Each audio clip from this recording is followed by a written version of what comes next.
Taba twese uri mu ijuru turagushimye kubwo warwanye byinshi cyane bigiye bitandukanye mu ijoro ryahise, tukaba tubonye igitondo nk'iki ngiki gikomeye cyane ku buzima bwacu.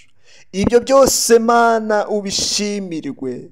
Hari abantu benshi batagize amahirwe yo kubona kino gitondo twebwe tubonye, ariko twebwe twagize umugisha ukomeye cyane kuba tubonye kino gitondo.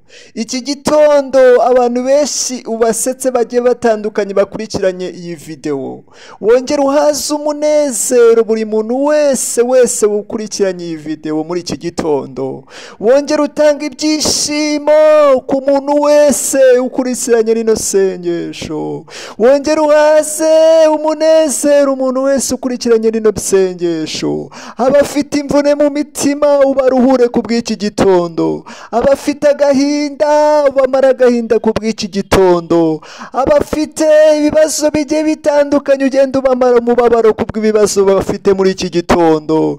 Iki gitondo kibabera igitondo cy'ibyishimo, iki gitondo kibabera igitondo cy'umunezero, iki gitondo kibabera igitondo gikomeye cyane ku buzima bw'abantu bakurikiranye iyi video. Ndongera ndagushimye Mana, ndongera ndagushimye kubwo wantishe kino gitondo, iki gitondo kuba wemeye aka kanya ukaniza kino gitondo hamwe n'abakurikiranye n'iyi video. Wongera uduhaze umunezero, wongera udusubize ibyishimo mu izina rya Yesu Kristo. Turanezerewe mu mitima yacu kubwo wongeye gukingura, kubwo wongeye kudutiza iki gitondo gikomeye cyane ku buzima bwacu. Ibyo byose Mana ubishimirwe. Turagushimye kandi turaguhimbaje twese. Wongere udutize umunezero, ufungure imigisha yacu muri iki gitondo. Imigisha yacu yari ifunze uyifungure mu izina rya Yesu. Hari imigisha yacu twagiye tunyagwa ibintu byinshi bigiye bitandukanye,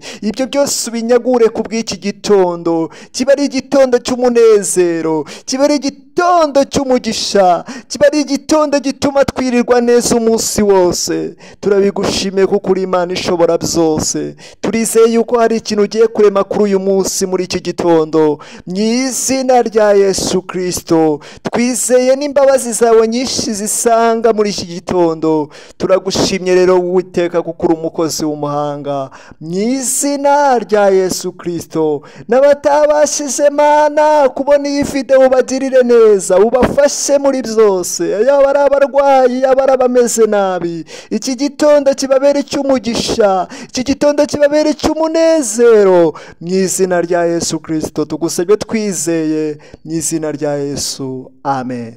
Imana ibagirire neza kubwira isengesho. Niba rino sengesho rigufashije, kora subscribe wori mushyashya, ukande kuri aka kamenyetso k'akanuze k'akarayiki nake ugakandeho muvandimwe, usharinge iri sengesho, urisharinga abantu benshi bagiye batandukanye nabo babone rino sengesho muvandimwe. Ibyo byose ubikore Imana ibiguheremo umugisha.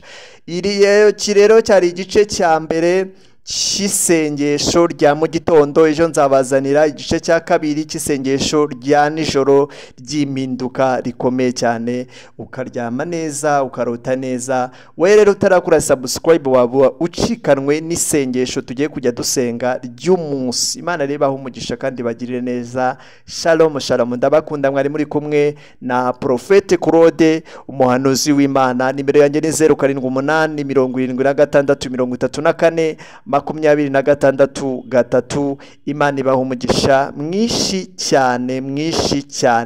Ni Claude umuvandimwe wanyu mwari muri kumwe aka kanya, yarimo abasengesho rya mu gitondo ukirirwa neza uri amahoro utekanye, kandi mujye murangiza ama video. Imana ibahe umugisha, muzisharinga abantu benshi. Wowe utarakora subscribe kandi subscribe. Shalom.